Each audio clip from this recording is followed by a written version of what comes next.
नमस्कार दोस्तों, आप सभी का स्वागत है इस पावन नवरात्रि विशेष कथा में। आज हम जानेंगे माँ दुर्गा के चौथे स्वरूप माँ कूष्मांडा के बारे में, जिन्हें सृष्टि की आदिशक्ति और ब्रह्मांड की जननी कहा जाता है। लेकिन क्या आपने कभी यह सोचा है, जब न समय था, न दिशा, न प्रकाश, तब इस पूरे ब्रह्मांड की शुरुआत कैसे हुई? क्या सच में एक दिव्य शक्ति ने शून्य से सृष्टि का निर्माण किया? तो आइए इस रहस्यपूर्ण और अद्भुत कथा की शुरुआत करते हैं। सृष्टि के प्रारंभ से पहले चारों ओर केवल घना अंधकार था। यह अंधकार इतना गहरा था कि उसमें प्रकाश की कल्पना भी असंभव थी। न कोई आकाश था, न पृथ्वी, न जल, न अग्नि, सिर्फ एक अनंत शून्य, जहां कुछ भी अस्तित्व में नहीं था। उसी समय उस असीम शून्य में एक दिव्य चेतना प्रकट हुई। वह थी मां कूष्मांडा। मां कूष्मांडा ने जब इस अंधकार को देखा तो उन्होंने एक संकल्प लिया, सृष्टि के निर्माण का संकल्प। यह संकल्प ही सृजन की पहली सीढ़ी था। कहा जाता है कि उन्होंने अपनी एक हल्की कोमल मुस्कान से उस शून्य में ऊर्जा का संचार किया। वह मुस्कान साधारण नहीं थी, वह ब्रह्मांड की उत्पत्ति का कारण बनी।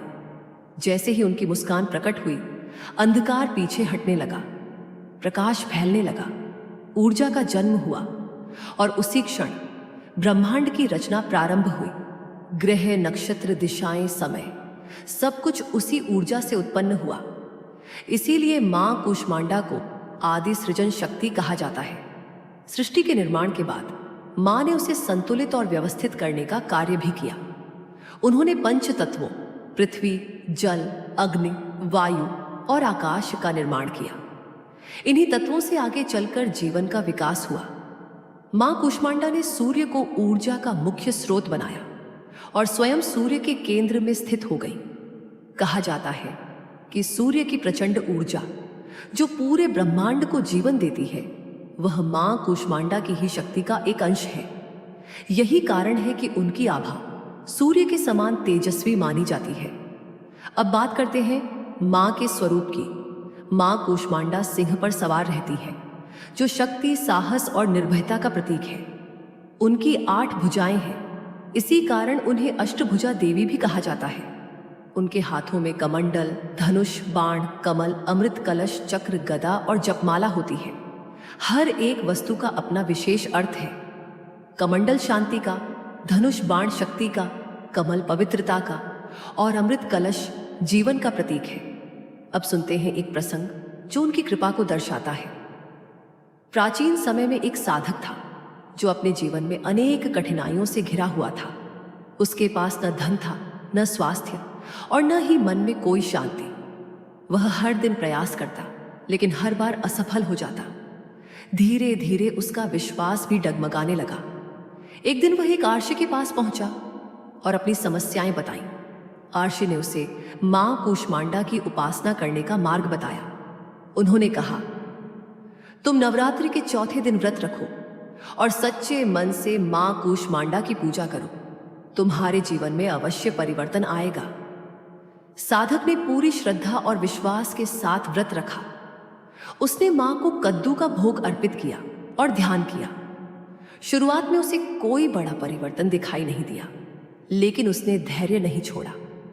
धीरे धीरे उसके जीवन में बदलाव आने लगा।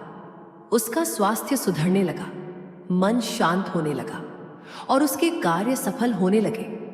कुछ ही समय में उसका जीवन पूरी तरह बदल गया। यह परिवर्तन किसी चमत्कार से कम नहीं था। यह मां कूष्मांडा की कृपा और उसकी सच्ची भक्ति का परिणाम था।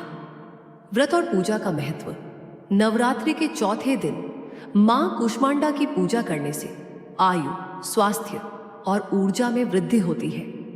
उन्हें कद्दू का भोग अत्यंत प्रिय है।